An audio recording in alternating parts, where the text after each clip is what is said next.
248 বিধিতে বর্ণিত কমিটি দশম সংসদের পঞ্চম অধিবেশনের শেষ দিন ছিল বৃহস্পতিবার।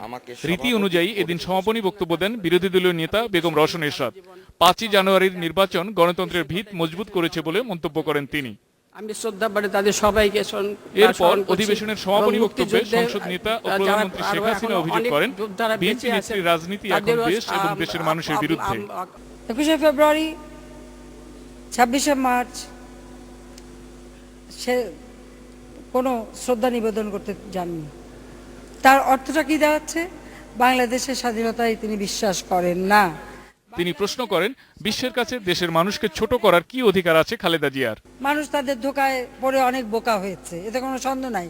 কিন্তু দেশ থেকে বিদেশেও তারা ছাড় দেয়নি। কোথায় ইন্ডিয়া বিজেপির প্রেসিডেন্ট অমিত শাহর ফোন নিয়ে এক ভাওতাবাজি খেললো।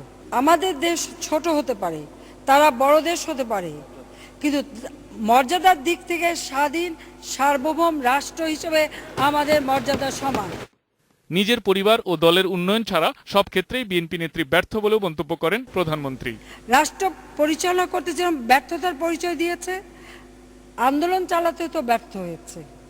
কারণ এই ব্যর্থ যদি না হতো তাহলে এইভাবে জিঘাংসার সৃষ্টি হতো না।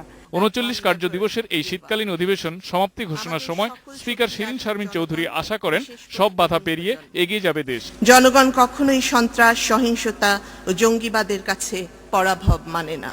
Ilias Hossain, Independent News, Dhaka.